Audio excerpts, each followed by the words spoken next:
मेरे प्यारे सभी साथियों को मेरा यानी संजीव कुमार का नमस्कार। उम्मीद करते हैं ठीक ही ठाक सब बढ़िया होगा, मस्त चल रहा होगा और आप लोग पढ़ाई कर रहे होंगे। मैंने एक बताया था, अगले एक वीडियो बनाया था, पूछा था कि बोया का ये माइक बढ़िया है ना कि नहीं है। आप लोगों ने, कुछ लोगों ने रिप्लाई दिया था कि बढ़िया चल रहा है, ठीक है। और अगर कोई दिक्कत हो तो बताइएगा माध्यम से, कमेंट के माध्यम से कि ठीक है कि नहीं ठीक है। आवाज में कोई दिक्कत हो तो जरूर बताइएगा। हम लोग बात कर रहे थे चक्रवृद्धि ब्याज के लिए, ठीक है। हम लोग चक्रवृद्धि ब्याज के बारे में बात कर रहे थे। कई सारे क्वेश्चन मैंने कर डाले थे, लगभग 5 क्वेश्चन हुए थे। एक वीडियो सिंपल मैंने बनाया था चक्रवृद्धि ब्याज का, जिसमें चक्रवृद्धि ब्याज का पूरा विवरण था। उसके बाद उसके रिलेटेड एक क्वेश्चन का वीडियो बनाया था, वो हो गया था। आज मैं यानी आज चक्रवृद्धि ब्याज का मेरा तीसरा वीडियो है लगभग।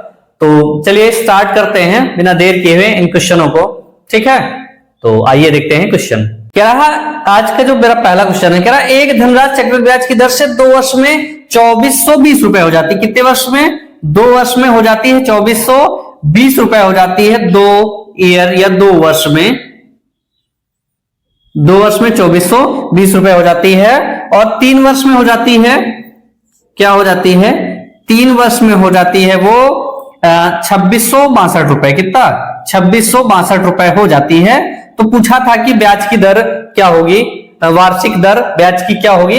तो मैंने इसके लिए सिंपली बताया था, क्योंकि हमने क्या बताया कि जो भी ब्याज मिलता है उसके पहले साल, मतलब जैसे तीसरे साल की बात कर रहे हैं, तीसरे साल में ये मिश्रधन हो गया, इसके पहले ये क्या मिश्रधन ये था। तो इसमें हुआ क्या होगा कि इस पर दर लगी होगी, वो दर कुछ दर लगी होगी, उसी दर से एक ब्याज जुड़ा होगा और वो ब्याज इसमें इसी मिश्रधन में ऐड होके इतना मिल गया होगा, तब हमारा 3 ईयर का मिश्रधन इतना बन जाता है। तो हम सबसे पहले देखें कितना ब्याज मिला। ब्याज कितना मिलेगा? तो 2 से ये 3, ये ज्यादा है, ये 2 कम है, तो इससे इसको घटा देते हैं। 2 से 0 गए, 2 यहां आ जाएगा, ठीक। 6 से 2 गए, यहां 4 आ जाएगा। फिर 6 से 4 गए 2, यानी कितना हो गया? 242 रुपए ब्याज मिला। टोटल कितना मिला? 242 रुपए इसका ब्याज मिला। अब ये 242 रुपए किस पर मिला होगा? इसी राशि पर मिला होगा। किस पर मिला होगा? 2420 रुपए पर मिला होगा। कितना मिला होगा? 2420 रुपए पर ये मिला होगा, इतना रुपया। तो ये 242 रुपया 2420 का कितना परसेंट है? यही दर है। क्या है? कितना परसेंट है? यही दर। एक 0 से 1 0 कैंसिल हो गया, इस 42 से इसको काट दिया, कितना आ गया? 10% की दर आ गई। कितनी आ गई? 10% की दर आ गई। ये तरीका मैंने पिछले वीडियो में एक क्वेश्चन के द्वारा बताया था, ठीक। आज मैं इस पर थोड़ी सी और गहन वार्ता, थोड़ी सी और चर्चा करूंगा, ठीक है ना। देखिए, देखते हैं। हम यहाँ बेसिक समझ रहे हैं तो बेसिक को एकदम बेसिक से ही समझते हैं भाई। हमारे पास अगर चाहे तो फॉर्मूला लगा दें। फॉर्मूला हमारे पास क्या है? कह रहा है 2 वर्ष में कितना हो जा रहा है भाई। अगर कहे फॉर्मूला तो a बराबर कितना है?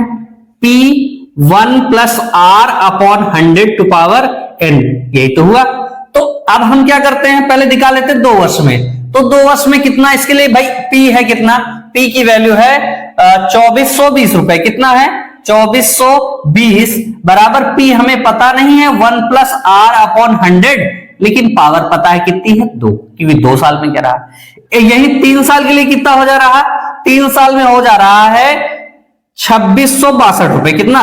2662 रुपए। P1 + R/100 टू पावर 3, ये हो जाएगा, ठीक। ये हो जाएगा 100 टू पावर 3। तो मैंने क्या किया, इन दोनों को डिवाइड कर दिया। इसको फर्स्ट ले लिया, इसको सेकंड ले लिया। ये सेकंड तरीका, ठीक है ना। सेकंड ले लिया तो कितना हो जाएगा? 2662 बटे में कितना हो जाएगा? 2420, ये बटे में हो जाएगा। बराबर कितने के? P1 + R/100 की पावर 3, ये हो गया, यानी 100 की पावर 3। यहां P होगा 1 + R/100 की पावर 2, ये बन जाएगा। इस P से इस P को कैंसिल कर दिया, इस पूरे से इसको कैंसिल कर दिया, इसकी पावर कैंसिल हो गई, यानी यहां कितनी पावर बची? 1 पावर बची। कितनी बची? 1 पावर बच गई, ठीक। अब इसको हम यहां काट दें, क्या करेंगे? इसको यहां से हम काटना चाहें तो काट ही देते हैं। क्या बनेगा? 2 से पहले काटते हैं। 2 एकम 2, 2 दूनी 4, 2 एकम 2 और यहां 0। फिर इसको काटेंगे, कितना हो जाएगा? 2 एकम 2, 2 तिहाई 6, 2 तिहाई 6 और 2 एकम 2। यानी अगर हम देखें तो यहां क्या बनेगा? अभी किससे कट रहा है? किसी और से कट रहा है कि नहीं, इसको हम देख लेते हैं। तो यहां हम काटेंगे फिर भी हमें 11 से कटता हुआ नजर रहा, या 121 से काटे तो 121 यहां कितनी बार में, 10 बार में जाएगा, और यहां कितनी बार में जाएगा, 11 बार में। कितनी बार में चला जाएगा, 11 बार में। यानी अब इसको हम हटा के हम क्या लिख सकते हैं, 11/10। यानी इस पूरी इक्वेशन को हटा के हम क्या लिख सकते हैं, 11/10 ये लिख दिए। और इधर क्या हो जाएगा, पूरा मिट जाएगा, बस यही बच जाएगा क्या, 1 + r। इस 1 को इधर भेज दें तो कितना हुआ, 11/10 माइनस का 1 इधर हो जाएगा r/100। कितना हो जाएगा, r/100। यहां देखेंगे तो इस 10 को ऊपर भेजेंगे, 10 यहां 10 एकम 10, 11 से 10 गए 1, यानी कितना बचा, 1/10। यहां r/ कितना हो गया, 100। 1 0 से 1 0 कैंसिल हुआ, तो यहां से r निकालेंगे, फिर से हमारा 10% आ जाएगा। कितना आ जाएगा, 10% दर हमारी आ जाएगी। इसको इस तरीके से भी किया जा सकता है, ऐसे भी। नहीं तो अगर आप समझते हैं तो रेशियो निकाल लें। इनका क्या निकाल लें, रेशियो, क्योंकि 2 और 3 साल का दे रहा, ब्याज उसी अनुसार बढ़ेगा। तो यहां पहले साल का ब्याज कितना है, 2420 है, यानी 2 साल का ब्याज 2420, 3 साल के बाद क्या, 2662। इसमें क्या करें, दो, ये क्या है, एक ही साल की बात कर रहा है, 1 साल का गैप है, तो इनका अंतर निकाल लें। अंतर निकालेंगे, अंतर यही निकालेंगे तो क्या बन जाएगा हमारा, ये बनेगा 10 और ये बनेगा 11। कैसे, क्योंकि हम इसके पहले सॉल्व कर चुके, तो ये आंसर हमें आसानी से मिल जाएगा कि 10 और 11 का अनुपात आ गया। क्या आ गया, 10 और 11 का अनुपात आ गया। तो ब्याज कितना बढ़ा, 1। ब्याज किस पर बढ़ा होगा, पहले साल के, यही तो रहा होगा 10। दर निकालना है गुणे 100, तो इसको इस तरीके से भी कर सकते हैं। बराबर कितने हो जाएगा, 10% क्या जाएगा, कितना आ जाएगा, 10% के भी आ जाएगा। इसको हम 10% से भी निकाल सकते हैं। ठीक, उम्मीद करते हैं तीनों तरीके आपने समझे होंगे, और जो बेटर लग रहा उसी से आप कर ले। हमें यही घटाने वाला ज्यादा बेटर लगता कि इससे इसको घटा दे, क्योंकि अगर मान लो ये कैलकुलेशन अभी छोटी थी, समझ में आ रही थी, तो मैंने काट दिया। बड़ी होती तो काटने में थोड़ा दिक्कत होती। लेकिन अगर आपको ये पसंद आ रहा तो इससे करो, जो भी आपको आसान लगे उससे आप कर सकते हो। रेशियो निकाल के भी कर सकते हो। इस फार्मूला तो फिलहाल बहुत लंबा चला जाएगा, फार्मूले के हिसाब से क्या होगा, थोड़ा सा कैलकुलेशन बड़ी हो जाएगी। बस हमें यही अनुपात, या तो अनुपात निकाल के आसान पड़ेगा, या तो फिर घटा के अंतर निकाल के आसान पड़ेगा। इन दोनों तरीकों से आप कर सकते हैं। चलिए देखते हैं इसका एक और अगला क्वेश्चन। कोई धन चक्रवृद्धि ब्याज पर 2 वर्ष में 3600 और 4 वर्ष में 5184 हो जाता है। ब्याज की वार्षिक दर ज्ञात करो। क्या करो, ब्याज की वार्षिक दर ज्ञात करो। ये हमें बताना है, क्या करना है, ये हमें बताना है। ब्याज की वार्षिक दर हमें ज्ञात करके देनी है। देखो क्या कह रहा है भाई, हम कह रहे हैं फर्स्ट ईयर में उसे नहीं पता, सेकेंड ईयर में पता है कि उसने क्या कमाया, 3600 रुपए कमाया होगा, मतलब ब्याज है। थर्ड ईयर में फिर से नहीं पता, फोर्थ ईयर में पता है। क्या पता है फोर्थ ईयर में, कि वो उसको मिल रहे हैं 5184 रुपए मिल रहे हैं, 5184 रुपए मिल रहे हैं। फिलहाल अगर इसको हम करना चाहें तो हमारे पास फार्मूला तो पता ही है, क्या, A बराबर P1 + R/100 की पावर n। इस फार्मूले का यूज करते हैं। तो पहले के लिए क्या होगा, 3600, क्योंकि ये चक्रवृद्धि ब्याज पर 2 वर्ष में 3600, यानी 3600 है, और P नहीं पता है, 1 + R की पावर 100, इधर पावर कितना हो जाएगा, 2। ये एक इक्वेशन बनी, क्योंकि 2 साल की बात कर रहा है। कितने बात कर रहा है, 2 साल की बात कर रहा है। फिर 4 साल की बात करो, 4 साल में हो जाता है 5184। कितना हो जा रहा है, 5184। P1 + R/100 की पावर 2, ये हो गया हमारा सेकंड इक्वेशन। अब सेकंड से फर्स्ट को हम भाग देते हैं। क्या करते हैं, सेकंड से फर्स्ट को भाग देते हैं। कितना हो जाएगा, 5184/3600। कितना हो जाएगा, 5184/3600 हो जाएगा। बराबर किसके हो जाएगा, ये ऊपर हो जाएगा, ये नीचे, तो P से P कैंसिल हो जाएगा। इस 2 से ये 4 सॉरी ये 4 कटेगा, यहां 2 बच जाएगा, ये ऊपर ही रहेगा ना। क्या बनेंगे, 1 + R/100 की पावर 2। ये बन गया, क्या बन गया, R/100 की पावर 2। अब इनका हम इधर भेज दें तो यहां से ये हटेगा, तो यहां किसमें बदल जाएगा, वर्गमूल में बदल जाएगा। ये 36 किसका वर्गमूल है, किसका वर्गमूल है, 6 × 36 यानी 60 का। किसका है, 60 का। 5184 किसका है, 72 का। किसका वर्गमूल है, 72 का वर्गमूल है। ये काहे के बराबर हो जाएगा, 1 + R/100। ठीक, ये इतना हो जाएगा। इधर हम निकाल लिए। अब इसको और कैंसिल करना चाहे तो काट दें। 12 × 72, 12 × 5 = 60। ये कितना हो गया, 6/5। तो यहां से क्या निकालें, R/100 अगर हम निकालने की बात करें तो कितना हो जाएगा, 6/5 सॉरी 6/5 - 1, 5 एकम 5, यहां कितना हो गया, 1/5। 5 हो गया, यानी r अपॉन 100 बराबर 1/5। तो 5 एकम 5 दूनी 10, तो r की वैल्यू कितनी हो गई 20%। कितनी हो गई 20%। इस तरीके से भी इसको हम निकाल सकते हैं। ठीक, इस तरीके से भी इसको निकाल सकते हैं, या इनका रेशियो निकाल के कर सकते हैं। देखिए उसको भी देख लेते हैं। देखो हमने देखा क्या, इनका अनुपात ये कितना है 3600 5184 है। इनके बीच का अंतर है 2 साल का। कितने साल का अंतर है 2 साल का। कितने का अंतर है 2 साल का। तो चाहे तो इनका हम डायरेक्ट वर्गमूल निकाल लें, वर्गमूल निकालने के बाद तब अंतर करें, वो रेशियो निकाले, या रेशियो निकाल के तो वर्गमूल, कोई दिक्कत नहीं, वही बात होगी। ठीक, क्या होगी वही बात होगी। तो हम इसको क्या करते हैं वर्गमूल निकाले, क्योंकि वर्गमूल हमें दिख रहा, वर्गमूल आ रहा, तो कितना हो जाएगा, ये बन जाएगा हमारा 60 और ये हो जाएगा 72। कितना हो जाएगा 72। इसको और कर लेते हैं, तो ये कितना हो गया 12, वही 12 पंचे 60, 12 छंग 72। कितना हो गया 5:6 का अनुपात आ गया। यानी कितना बढ़ा 1 बढ़ा। कितने में बढ़ा 5 में। दर निकालना है या तो कितना हो जाएगा गुणे में 100, 5 एकम 5, 5 दूनी 10, यानी कितना हो जाएगा 20% इसकी दर हो जाएगी। ठीक ना, क्या हो जाएगी 20% इसकी दर हो जाएगी। ठीक, चलिए देखते हैं एक और क्वेश्चन। मेरा अगला क्वेश्चन है सेम टाइप का पिछले की। क्या कह रहा है 3 वर्ष में 1600, ये कितना हो जाता है 3 161051, ये हो जाता है कितने में 5 वर्ष में, सॉरी ये 5 में है। और 3 में कितना हो रहा है 3 में हो रहा है 133100, ये कितने में हो रहा है 3 वर्ष में। कितने में हो रहा है 3 वर्ष में। तो इसको समझने के लिए थोड़ा सा, क्योंकि पिछला तरीका तो आप पिछले जितने तरीके थे आप जान लिए, इसमें थोड़ा सा एक और तरीका मैं थोड़ा सा परिचित कराना चाहूंगा। से कितना हुआ फर्स्ट ईयर, सेकेंड ईयर और थर्ड ईयर, ये फोर्थ, और ये हुआ कितना 5th, ये हम ले लिए। ठीक, अब हम दर कुछ और एक मान लेते हैं। हम राशि मान लिए 100। कितनी मान लिए 100 राशि। तो हमारे पास कितनी 100 राशि, तो पहले साल इसका ब्याज कितना होगा, पहले साल इसका ब्याज होगा, दर अगर 10% है, कितनी है 10%, तो 10% मतलब कितना हुआ 1/10, ये क्या है बराबर 1/10। तो इसको बटे 10 करेंगे कितना हो जाएगा, पहले साल जो ब्याज मिलेगा वो 10 का मिलेगा। ठीक, अब 10 हो गया। फिर दूसरे साल क्या ब्याज मिलेगा, ध्यान समझना, जो ब्याज की केवल बात करेंगे, दूसरे साल क्या ब्याज मिलेगा भाई, ये 10 तो मिलेगा। फिर क्या होगा 10 का 10%, यानी इसका 10%, यानी एक और मिल जाएगा।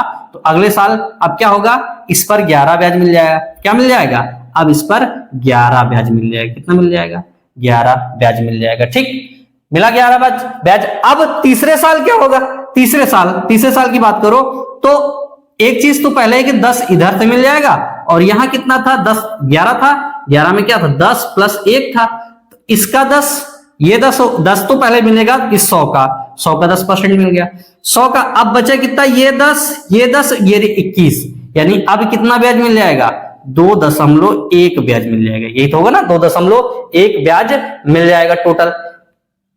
अब 10 कितने बार, यहां से 10, इस 100 का 10 मिला, फिर इस 10 का 10, फिर इसका, अब यहां से टोटल कितना 10, 10, 20, 21 हो गया। फिर चौथे साल की बात करो, क्या होगा चौथे साल अगर हम बात करें तो चौथे साल क्या होगा 10 तो ये मिलेगा ही। ठीक, 10 तो 100 का ये मिला, 100 का फिक्स है। अब ब्याज कितना हो गया 10, 10, 20, 10, 30, 30 और 3 33, यानी कितना हो गया 10, 10, 20, 10, 30, 30, 1, 31, 32, 33, यानी 33.1 ब्याज मिल गया। कितना मिला, इस 33.1, इसका 10% मिलेगा, इसका 10%, यानी 1/10 यहां मिल जाएगा। तो यानी फिर से अब क्या हो जाएगा, यहां जो ब्याज मिलेगा 3.31 ब्याज मिल जाएगा। कितना मिल जाएगा 3.31 ब्याज मिल जाएगा। फिर यहां चौथे यानी 5वें साल की अगर हम बात करें तो इस 10 तो मिलेगा ही, इस 100 का 10 तो 10 मिला। ठीक, कितना हो गया, इस 100 का 10 मिला। फिर अब इन पर ब्याज कितना हो जाएगा 10, 10, 20, 10, 30, 10, 40, ये हो गए 40। ठीक, फिर 1 और 1, 2, 3, 3, 3, 6 दशमलव, अभी दशमलव के बाद वालों को जोड़ लो, 4, 1, कितना, यही तो होगा ना भाई, कितना 1 से 1, 3, 1, 4, ये हो गया। फिर 3 के बाद 3, 2, 5, 1, 6 हो गया। तो टोटल यहां हो जाएगा 4, 1, यहां 6, यहां 4, बना 4।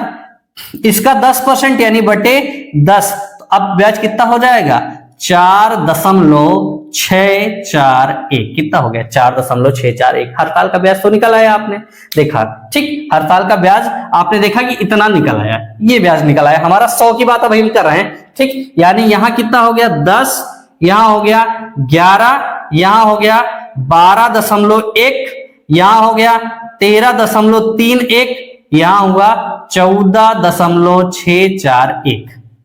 इसमें रिलेशन क्या है भाई, यहां क्या मिला 11 मिला, तो मतलब क्या हुआ 11 क्या है, ये 10 का 11/10 है ना, ये तो हुआ ना 10 का 11/10 ब्याज की बात कर रहे हैं। फिर ये 11 का 11/10 ये बना, फिर इधर 121 है, 12.1 है, 12.1 यानी 11/10 ये मिल जाएगा इसका।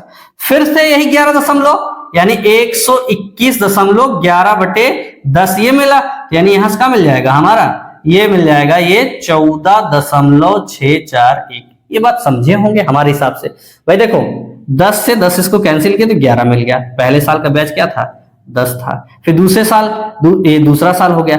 अब क्या हुआ, इससे बढ़ा ब्याज यहां मिला, तो इसको क्या किए थे 11 अगर हम 121/10 किया तो कितना हुआ 100 यानी 12.1 ये ब्याज मिल गया दूसरे साल का। फिर इसमें क्या किए 11/10 से गुणा ही तो किए, तो 11 एकम 11, 11 दूनी 22, 1 23, 11 एकम 11 दो 13/10 था, तो एक अंक बाद और एक अंक पहले और दशमलव आ गया, ठीक। अब फिर से इसका निकाले तो 11 एकम 11, 11 दूनी 22, ठीक। ये कितना, ये सॉरी उल्टा, यहां थोड़ा सा कैलकुलेशन लगा दिए, यहां है 13 ये 13.31 ये है। तो 11 एकम 11, 11 तिया 33, 33 एक 34, 3 बचा, 11 तिया 33, 33 और 3 बचा था, कितना हो गया 36, 36 के 6 हो गया। 11 एकम 11, 3 14 यानी ये इसका 14 हो गया। तो हम यहाँ क्या देख रहे हैं कि राशि एक निश्चित अनुपात में ब्याज हमारा क्या है 11/10 यानी जो भी रहता है उसका 11/10 गुना हो जा रही है, ठीक। ये तो हो गई ब्याज का अनुपात, यानी ब्याज एक श्रेणी में बढ़ रहा है, किसमें जीपी में कह सकते हो, ब्याज एक गुणोत्तर श्रेणी में बढ़ रहा है कि नहीं, क्या हो रहा है एक निश्चित संख्या से गुणा करके हमें ब्याज मिलता जा रहा है। अब मिश्रधन की बात करो भाई, पहले धन अगर ब्याज 10 मिला तो मिश्रधन कितना हो गया 110, मिश्रधन कितना हो गया 110। फिर यहां कितना हो गया मिश्रधन इतना 110 है, अगले साल मिश्रधन क्या होगा 11 इसमें एक जुड़ जाएगा, कितना होगा 121 हो जाएगा। भाई इसमें 11 जोड़े ना, यही तो ब्याज हुआ, ये 10 अगले साल 11 जोड़े ये मिल गया। फिर दूसरी चीज, फिर इसमें जोड़ेंगे कितना 121 हो गया अगले साल ब्याज। फिर इसमें ये जो क्या नाम है 11 जोड़े, फिर इसमें 112 जोड़ देंगे तो कितना हो जाएगा 133.1। इसको जोड़े ना उसमें तो 0.1, 2 1 3, 2 1 3। फिर अगले साल क्या होगा, इसको इसमें जोड़ रहे हैं तो होगा क्या भाई, जोड़ेंगे तो ये हमारा दशमलव के बाद कितना है 3 2, यहां से 1 हो जाएगा तो ये 1 और 3 1 4 हो जाएगा, हो गया। और फिर 3 से 3 जोड़े 6 और फिर 1 में 3 जोड़े 4, फिर 1 यानी कितना हुआ 146.40। फिर अगली बार क्या हुआ, फिर इसको इसमें जोड़ देंगे, यानी कितना था 14 था, तो 14 था यानी 14.641 था, इसमें क्या जोड़ देंगे इसमें 146.41 जोड़ेंगे तो 1 हो जाएगा, 4 1 5 हो जाएगा और 6 4 10 की 0, 6 4 10 11, 6 4 1 5 1 6, ये कितना हो गया 161.051। यही तो हुआ ना, यहाँ ये बना इसका क्या चक्रवृद्धि मिश्रधन। पहले साल का मिश्रधन ये हुआ, दूसरे साल का मिश्रधन 2 साल में मिश्रधन ये हो जाएगा, 3 साल में मिश्रधन ये, 4 साल में मिश्रधन ये और 5 साल में मिश्रधन ये। अब इनका रिलेशन क्या है, इनका रिलेशन है क्या भाई, मैंने क्या किया चक्रवृद्धि मिश्रधन, क्या हुआ चक्रवृद्धि मिश्रधन, फर्स्ट साल का होगा ये, सेकंड का होगा ये, थर्ड का ये होगा, फोर्थ का ये, फिफ्थ का ये। अब यहां बटे 10 की बात कर रहा है, क्या है 10% ब्याज मिल रहा, 100 मिश्रधन है ये है, 100 हमारा मूलधन है, इस बात को हम समझे, ठीक। तो यहां क्या हुआ, ये यहां से ये कैसे मिला भाई 110 को क्या किया गया 11/10 से गुणा किया गया था ना, इससे ये कैंसिल हो गया तो 11 से 11 कैंसिल हो 121 मिल गया। फिर 121 को क्या किया गया भाई 121 है, इसको 11/10 से किया गया गुणा, तो 11 एकम 11, 11 दूनी 22 और 1 23, 11 एकम 11 और 2 13, यानी फिर से हमें ये मिला। फिर अगली बार क्या होगा, 146 है, यहाँ क्या है 146 है, यहाँ 146 है, तो ये कैसे मिला होगा भाई, वही चीज, यानी 13 ये है, इसमें क्या किया गया 11/10 से गुणा किया गया, क्या किया गया गुणा किया गया, क्या किया गया गुणा किया गया, तो गुणा किया गया तो भाई 11 एकम 11 और 11 11 33 1 34 11 33 और 3 36 36 की 6 11 एकम 11 और 3 14, ये हो गया। फिर से इसको क्या किया गया, वही 146.41 को 11/10 से गुणा किया गया होगा, तो ये मिल गया। ठीक, अगर मिल गया तो मिल गया। इसका मतलब क्या हुआ, यानी चक्रवृद्धि ब्याज की बात करें तो वो क्या होते हैं, एक सीरीज में होते हैं। अगर ब्याज की मैं बात करूं उसको जीपी कहते हैं, गुणोत्तर श्रेणी, जीपी है ना, ज्योमेट्रिकल प्रोग्रेशन, जीपी में होते हैं। लेकिन ये भी हमारा किसमें होता है, जीपी में होता है। कौन, ये चक्रवृद्धि मिश्रधन और चक्रवृद्धि ब्याज दोनों क्या होते हैं, गुणोत्तर अनुपात में होते हैं। क्या होते हैं, गुणोत्तर अनुपात में होते हैं। इसको बताने का जो मेरा कॉन्सेप्ट था आप लोग समझ लिए होंगे। चलिए अब इस क्वेश्चन पे लौटते हैं जो हमारा क्वेश्चन था।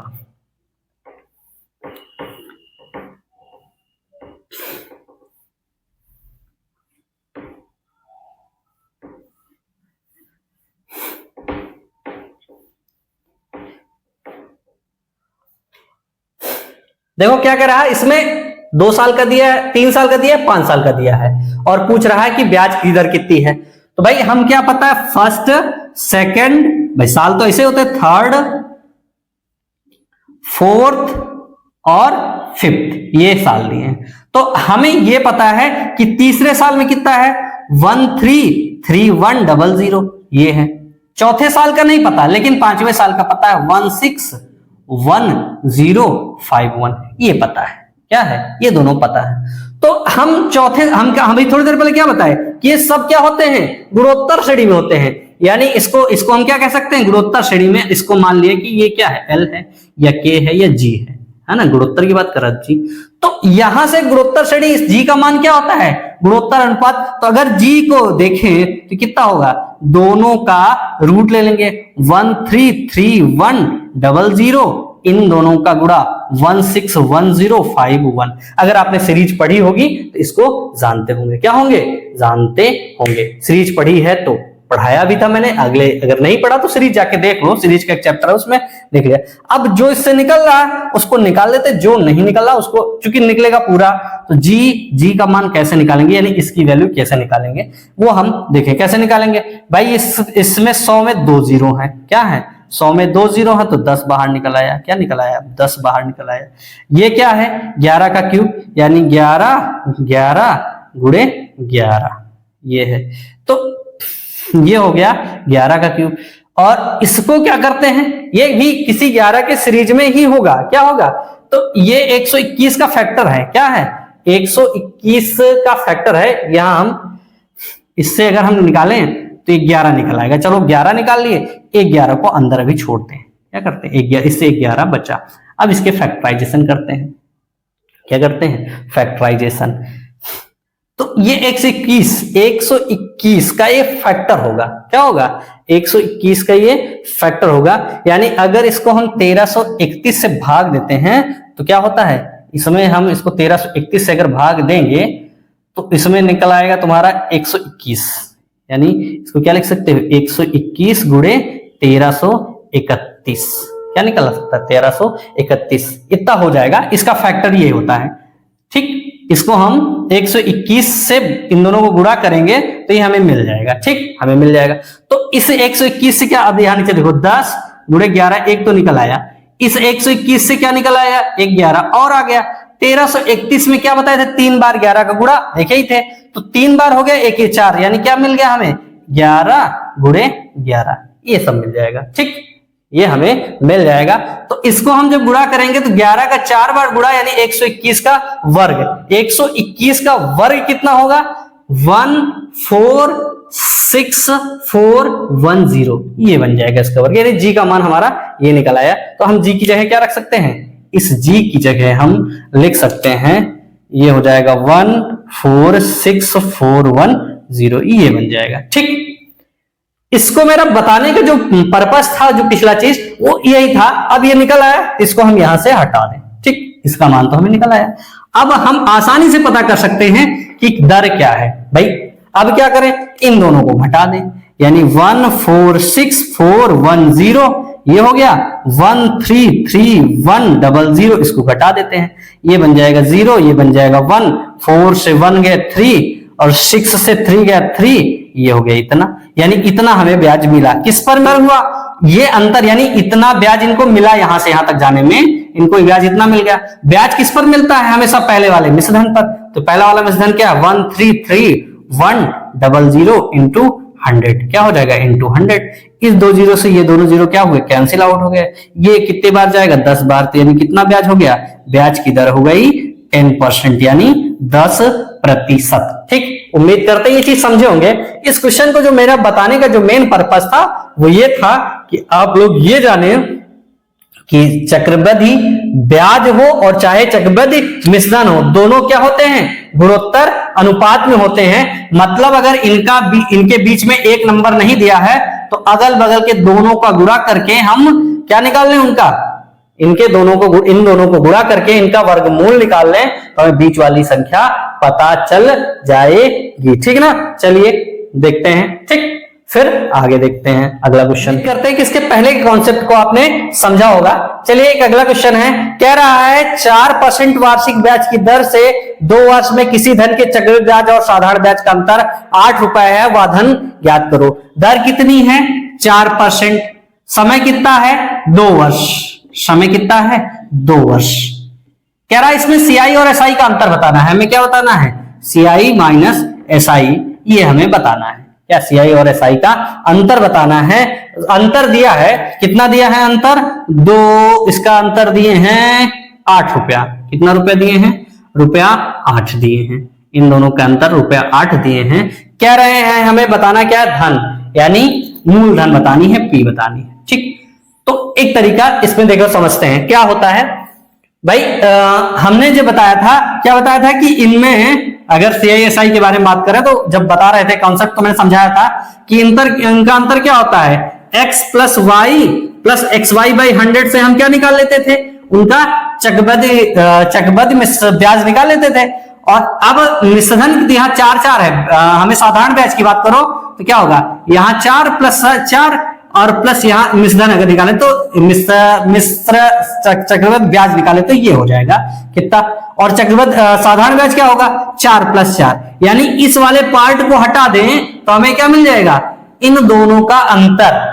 क्या, सीआईएसआई का अंतर। सीआईएसआई का अंतर कितना है, यानी ये 8 रुपए काहे के बराबर है, 4 गुणे 4 बटे में 100। अगर ये है तो इसको 4 अब यहाँ बाहर निकाल लें तो क्या करें, इसको हम बाहर निकाल लें तो 4 गुणे 4 बटे 100, तो 4 चौक 16 और दशमलव लगा लें, यानी ये काहे के बराबर हो जाएगा, 0.16 के बराबर। यानी क्या, काहे के बराबर हो जाएगा, 16 के बराबर।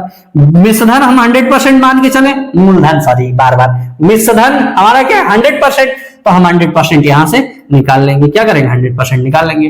तो इस दशमलव को हटाएंगे तो यहाँ 2 जीरो आ जाएंगे। 8 एकम 8, 8 दूनी 16, 2 से काटेंगे 2 पंचे 10, यानी कितना आ जाएगा, 5000 आ जाएगा।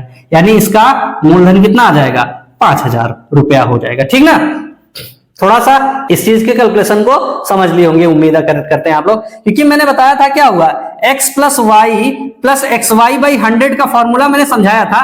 तो ये जो होता है एक्स वाई बाई 100, ये हमेशा क्या होता है, ये इस केवल इन दोनों को हटा दें तो ये होता है सीआई और एसआई का अंतर ही होता है। कितने साल के लिए, 2 साल के लिए। सीआई एसआई का अंतर कितना होता है, 2 साल के लिए सीआई और एसआई का अंतर ये होता है। ठीक, अब इसको एक दूसरा तरीका है, उससे भी कर सकते हो। तरीका क्या है, बस वही कॉन्सेप्ट का ही है, कॉन्सेप्ट से देख लेते हैं एक बार। ठीक भाई, 8 रुपया है, यहाँ कितना है, 8 रुपया है। तो यहाँ हम ब्याज मूलधन माने थे 100%, तो पहले साल ब्याज कितना मिलेगा, 4%। तो इसका 4%, तो 4 से यहाँ इसका 100 का 4% निकाले, इसमें जोड़ दिए तो ये 4 हो गया। फिर क्या होगा, फिर 4% निकालो भाई, इसका 4% क्या होगा, 1.04 को हम 4 से गुणा कर दें तो इसका 4% निकल आएगा। 4 चौक 16, 4 एकम 4, यानी कितना हो जाएगा, 4.16, यही हो जाएगा। तो इसका चक्रवृद्धि ब्याज कितना निकला, 4 4 8, यानी 8.16, ये चक्रवृद्धि ब्याज निकल गया। साधारण ब्याज क्या होगा, पहले साल 4%, फिर दूसरे साल भी 4%, यानी कितना मिल जाएगा 8। इन दोनों का अंतर क्या होगा, इससे 8 घटा दो, कितना 8 घटा दो 0.16 हो जाएगा इनका अंतर। इनका अंतर दिया है ये 8 रुपया ही, तो इनका अंतर है, तो ये 8 काहे के बराबर है, 0.16 के बराबर है। गुणे में क्या कर दे 100। इसको सॉल्व तो आप कर ही लिए होंगे, कर लेते हैं, ठीक। इसको हम करके बताएं, आंसर कितना आ जाएगा 5000 रुपए। कितना आ जाएगा 5000 रुपए। चलिए देखते हैं अगला। किसी धन के 3 वर्ष के चक्रवृद्धि ब्याज और साधारण ब्याज में 31 रुपए का अंतर। अब यहाँ 3 वर्ष की बात है, कह रहा 31 रुपए का अंतर है। यदि ब्याज की वार्षिक दर 10% हो तो धनराशि ज्ञात करो। ठीक, क्या करो, धनराशि ज्ञात करो। मैंने मूलधन क्या मान लिया, वही 100 मान लिया। 10% का ब्याज दे रहे हैं, 10 110 हो जाएगा। फिर से क्या हुआ इसका 10%, ये हो जाएगा हमारा 11, फिर ये हो जाएगा 121, फिर इसका 10%, तो 10% निकालेंगे तो 12.1 हो जाएगा। क्या हो जाएगा 12.1। तो इनका चक्रवृद्धि ब्याज क्या हुआ 10, 11 और 12, या इनको जोड़ के घटा दो। क्या करो, जोड़ के घटा दो, 0.1 हो जाएगा, 3 हो जाएगा, 3 1, तो हो जाएगा इनका चक्रवृद्धि ब्याज हो जाएगा 33.1। चक्रवृद्धि ब्याज हो गया, क्या हो गया 33.1 हो गया। इनको आप जोड़ लोगे तब भी यही मिल जाएगा। ठीक, साधारण ब्याज की बात करें, 10% पहले साल, 10% दूसरे साल, 10% तीसरे साल, यानी टोटल साधारण ब्याज कितना मिलेगा 30% मिलेगा। अब दोनों की अंतर की बात करो तो दोनों का अंतर क्या है 3.1 का अंतर। कितना है 3.1 का अंतर। तो जो 31 रुपया है ये हमारा काहे के बराबर है 3.1 के बराबर है। हमें क्या निकालना है मूलधन यानी 100, तो इसको 100 से गुणा कर दें। दशमलव हटाए यहाँ 0, ये इससे कैंसिल हो गया, कितना आ गया 1000 रुपए आ गया। छोटे छोटे फिगर इसलिए ले रहा है क्योंकि समझने में हमें आसानी हो, इसलिए मैं छोटा फिगर ले रहा हूं। बाकी आपके कैलकुलेशन जब मैं पेपर में करवाऊंगा, पेपर वाले क्वेश्चन करवाऊंगा, तो उसको आप वहां से भी इसको करेंगे, वहां और छोटे छोटे तरीके आपको देखने को मिलेंगे। ठीक है ना। उम्मीद करता हूं कि आपको आज के सारे क्वेश्चन पसंद आए होंगे। आपके जो आज थोड़ा सा वीडियो लंबा हुआ, लेकिन इसका रीजन ये था कि वीडियो लंबा होने का कुछ कॉन्सेप्ट समझाना था बीच में। इन कॉन्सेप्ट का हम बाद में यूज करेंगे। इन कॉन्सेप्ट को समझ लिए तो थोड़ा सा आसानी हो जाएगी, जो भी आपको समझना हो। तरीके में ज्यादा से ज्यादा तरीके बताने का एक मेरा प्रयास रहता है।